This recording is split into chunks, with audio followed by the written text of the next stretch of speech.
Magandang hapon mga kaibigan, magandang umaga mga ka-kitchen. Ngayon po gagawa tayo ng tinatawag nilang pasta cashew pepe. Okay. Ang mga ingredients na gagamitin natin: pasta, pecorino, pepe, e olio. Ngayon po maglalagay tayo ng pepe dito sa padella. Yan po. Kailangan po natin lagyan yan sa padella para po lutuin lang po ng konti natin itong para mas malasa po siya o maamoy ng pepe niya. Yan. Ngayon po habang naghihintay tayo, ihulog na po natin yung pasta.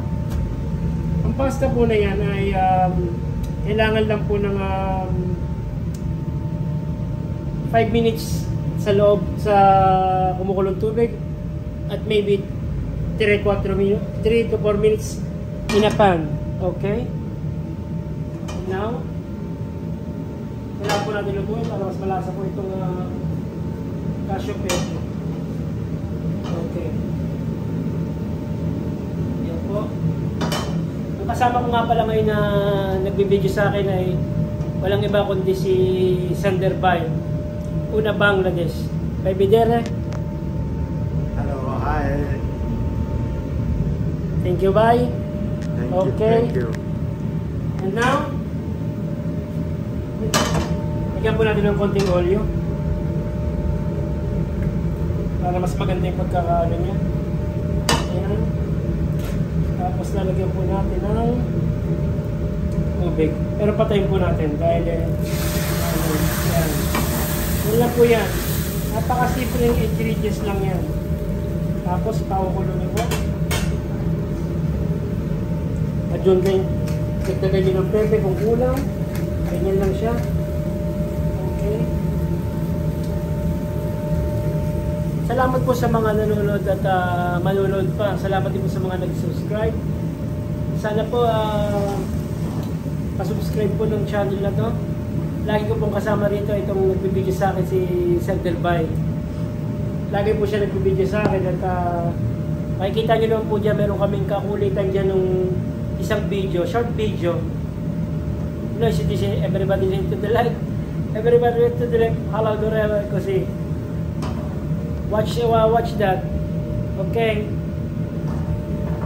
And now, titignan na po natin yung pasta na inanan natin. Medyo matigas po yan. Ayan, iikot lang po natin sa kusina. Yan, para makita niyo po yung picture na aming kusina. Yan. Ito po yung frigo. Ito po yung frigo. At dito po sa baba, may brashe. Yung tinatawag na grilyahan ng mga kanong. Dito. Ito po siya. Makita mo siya. Yan. Dito po, nag-grilya ng arrosticini. Dito. Pang second dish, ika nga. Dito po yan. Ito po yung makikita nyo na ano ng mga customer. Yan po sila. Ayan po. Ang pangalan po ng restaurant dito ay Arrosticini. Ayan po siya.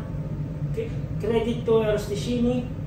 At iyon po pangalan at ang aming amo rito ay si Andrea Scopa at Romina Fabri. Yan po. Okay. Dito na po tayo. Makikita niyo po. Ito po yung mini magazzino or stock room na maliit lang. Dito po yung nabapyati. Yan. Okay po. Makikita niyo po yan. Okay. Balik na po tayo dito. Naman po nilalaman yung mga dolce, etc. Yan, verdura sa baba, dolce. Yan, dolce. Ito naman po, yan, ito yung mga salami, mga pasta fresca, guanciale, cheese, okay, potato chips. Piniprikot na po namin yan para po mas crunchy po ang labasan niya. Okay? pasta. Tempura na. Yan, pagbentuhan muna tayo saglit. Nakaka-kitchen. Sana po pa-subscribe and share po yung mga video na to. Baguhan lang po ako sa pagiging vlogger, no? Wala lang po, isip ko lang, pero para sa akin, kung may pupuntahan man to, itutulong natin sa mga dapat tulungan. Yun naman po yun eh. Pero kung hindi naman aabot sa tinginan, okay lang din po yan, wala pong problema dun. Ang importante nagagawa ko lang po yung gusto kong gawin. Happy lang, ika nga, di ba? Walang problema. Is nagagawa natin. Yan na po natin yung pasta. Malapit-lapit na po siya. Yan, malapit-lapit na siya. Yan na natin itong maliit. Yan. Yan na natin ito. Yan. Nakikita niyo po. Ganyan lang po paggawa ng kasyo. Pag medyo natutuyo, lalagyan po natin ng tubig. Itong tubig na to, may asin na po. Lagi po may asin ng tubig para po yung lasa ng pasta is medyo may alat siya, may lasa na siya, mas sasarap siya kung gano'n. Yan. Pero maya-maya konti, mga 2 minuto pa, ihahon na natin yan. Yan, ngayon, medyo reposo na namin, medyo pahinga na po namin ngayon, hintay lang namin na lumabas yung amo, no? Yan. Yan po natin yung mangyayari. Konti na lang po ito, ilalagay na po natin ito. Pero medyo matigas po yan pag nilalagay natin. Nilalagay natin. Yan, nakikita niyo po yan.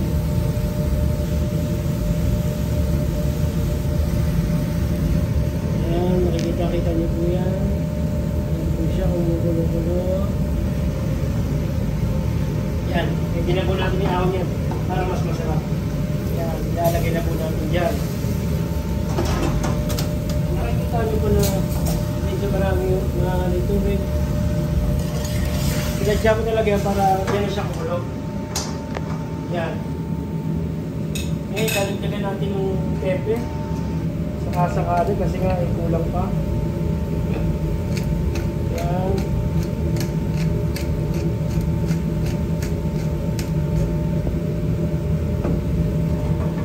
Tatapusin po natin ang video. Wala po po na rin. Yan. Kita po natin yung konti nito. Ilagpas yan. Yan. Yan lang po. Makikita niyo po siya. Diyan po ng konting oil para po mag-crema siya ng konti. Ako naglalagay ng parmesan ng pecorino. Ayan po.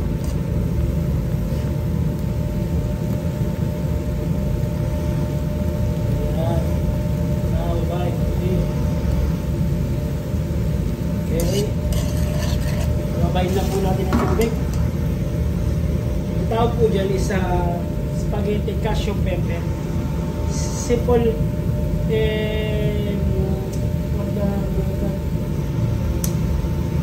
menu. Simple menu. Simple ingredients. Like you see before.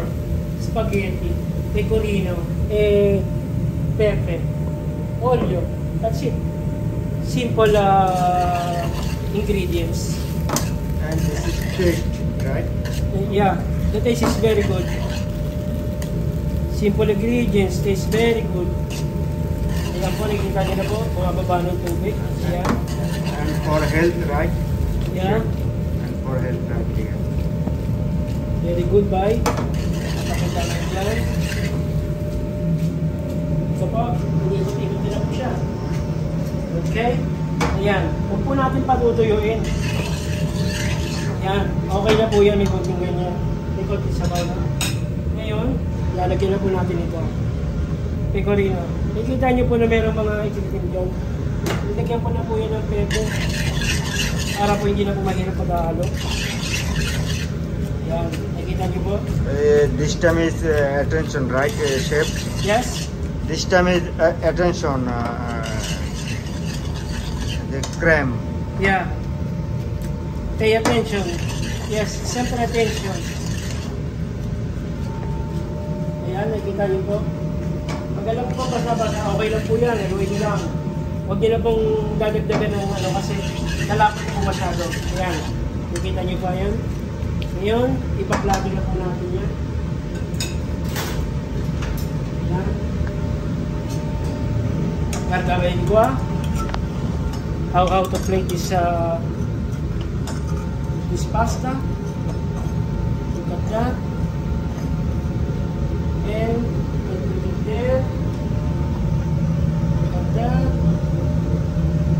And put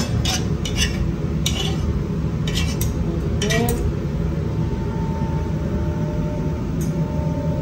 Okay. On the top. And the cream. Very important is the cream. Here we go. And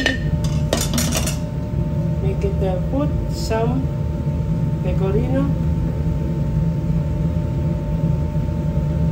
and focus.